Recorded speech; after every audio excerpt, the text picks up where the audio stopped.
Hi, I'm Mark Cherry, creator and executive producer of Desperate Housewives. And this is Neil McDonough playing Dave Williams this year. And we are going to be here on ABC.com answering your questions. He did say ABC. He did say ABC. Right in the get-go said ABC. Oh, honey, okay. Yeah. If your character could have an affair with any of the housewives, who would you pick? My wife doesn't count? My real-life wife? No, your wife's not on the show. On Housewives, well, you know, I'll have to say that the person, you know, other than Nicolette that I've enjoyed working with so much has to be Terry. She's such a wonderful actor and a great person, and you know, and a mother and a parent like I am, and she's pretty darn terrific. So I guess I would have to go that way. Okay, that was a really good dodge because you noticed he said work with. He's a very honorable man towards his wife. So, all right, you often play menacing roles. Do you ever long to just play the funny guy? It's funny, when I first came out to California, I wanted to be a comedian, and that's how it kind of started. And I did lots of funny roles to start with, and then all of a sudden they wanted the blonde-haired, blue-eyed guy to play the villain. And you know, the last few years I've done several movies and TV shows. This one obviously being my favorite of playing the bad guy, but playing the gray area of characters is something I've always gravitated towards. And you know, you have given me, Mark, the ability to play Dave Williams, who is about as gray as it gets, and I'm having a blast doing it. I actually have a theory about why you're such a good villain.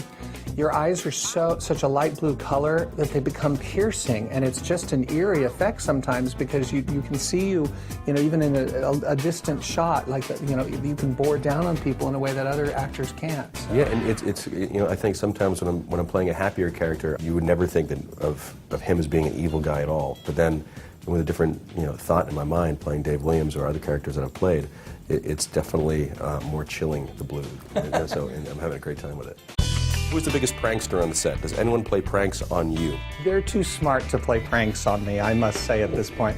But mostly I would have to say Felicity Huffman. One time I was coming into the soundstage and she just like stood behind the door and scared the hell out of me. And I, you know, kind of reacted to that. And also one time she jumped on my golf cart as I was driving away and scared the heck out of me. So for all her Oscar-nominated grandness, she can be a big old kid sometimes, which I like, when she doesn't, you know, cause me to have a heart attack. Have the other actors accepted you with open arms since you're the new guy? Mark gave me kind of the keys to the kingdom early on in the season, saying, okay, this is what your character's going to do because you're the mystery of the year. And as episodes would go on, Mrs. McCluskey was the first, she became so sweet to me because she knew something was going on, and she feared that she possibly might be written off the show or killed off the show. So I think everyone has been so nice to me this year because they literally think that something might change and they might be knocked off the show or something because I keep it such a secret, because Mark said, you have to keep this a secret. So I think that's the only reason why everyone's so nice to me on the show. Because they know that you could cause their death. Exactly. How did you come up with the name Wisteria Lane? Dylan from McHenry, Illinois. There's a story behind this. I don't know how interesting it is, but here's the story. Years ago, I used to read a thing called the Book of Lists, and one of the lists on it was the 10 most beautiful words in the English language. Among these words were words like lullaby, gonorrhea, which, you know, whoever put this list together thought that was a beautiful, beautiful word, but one of the words was wisteria.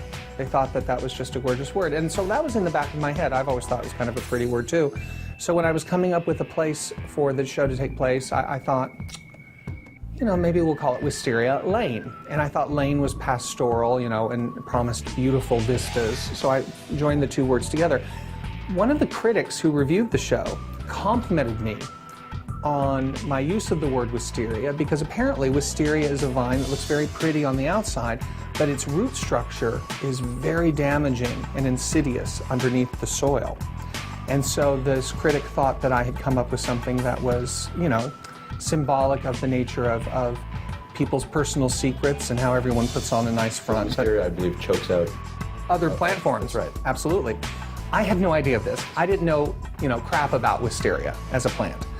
But I just used that because I thought it was a pretty name. And like a lot of things having to do with Desperate Housewives, I lucked into something that made me look far smarter than I really am. So that's the story. Don't buy that for a second. Well, that's nice. Thank you, Mark. My pleasure, my pleasure. Again, this is Mark Cherry, creator and executive producer of Desperate Housewives. And Neil McDonough, Dave Williams. Tune in next week for an all-new episode of Desperate Housewives. Sundays at 9, 8 Central.